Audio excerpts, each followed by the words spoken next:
Welcome to LSB Feaster's Radio Aircheck and Classic TV channel.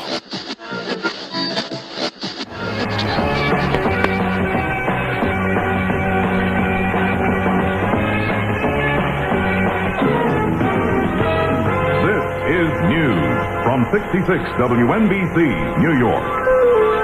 For both George Bush and Mike Dukakis, it's question and answer time, almost right up to their first debate tomorrow night. Questions from advisors and consultants to fine-tune their responses and their demeanor on camera. How does the Vice President feel things are going? I think it's going to go all right. I don't know how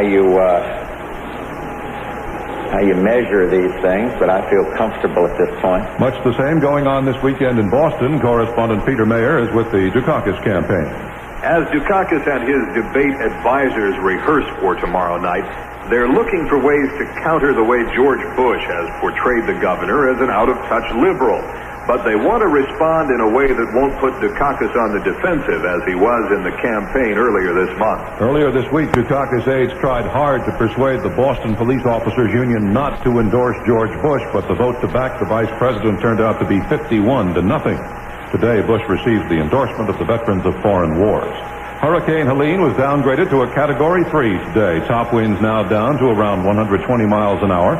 And she is on a course which just might spare the Caribbean entirely.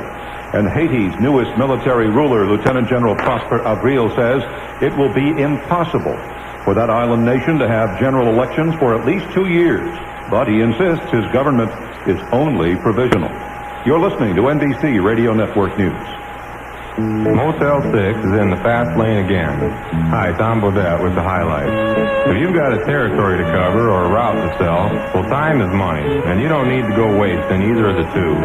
So make one call to 505-891-6161, and we'll reserve rooms at Motel 6 locations wherever you're going. With our wonders of technology, you can check into any darn one without filling out a bunch of paperwork. Just enter and sign in, please. So for around $22, the lowest prices of any national chain, you'll get a clean, comfortable room, free TV, movies, and local calls, and long-distance ones without a motel service charge. There's over 440 locations coast to coast where you can get a good night's sleep and a wake-up call. Well, then drop off the key and go. You got people to see and places to be, and we're not here to slow you down. Just remember to keep on the right unless you're passing, and don't take any wooden nickels. So I'm Tom Bodette from Motel 6, and we'll leave the light on for you.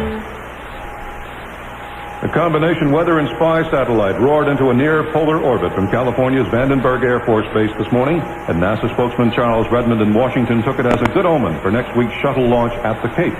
As everybody has been well aware lately, both American, Soviet, Japanese, European space programs all have had their minor problems, and any time the launch of a vehicle goes well, it's always a very positive good luck omen for everybody. And Israeli troops today attacked and killed 3 armed guerrillas in a rubber boat off the southern Lebanese coast, with Lebanon more politically unstable than ever right now. Was this a signal to Beirut? Gordon Ramsay reports. The Israeli military describes these actions as part of its routine anti-terrorist policy. But nonetheless, they might signal to the Lebanese that Israel is keeping a watchful eye on its northern neighbor and considers stability there of vital interest. That's Gordon Ramsay in Jerusalem. And this is the NBC Radio Network. It's the Rock and Roll Police Show. Hi, I'm Dick Bartley, here to tell you about a radio show guaranteed to fill your Saturday night with the most incredible music and memories of the rock and roll top 40 era. Tonight's the night. I hope you'll be ready to party. The Rock and Roll Oldies Show is coming up live tonight at 7 here on 66 WNBC. The Time Machine. 66 WNBC.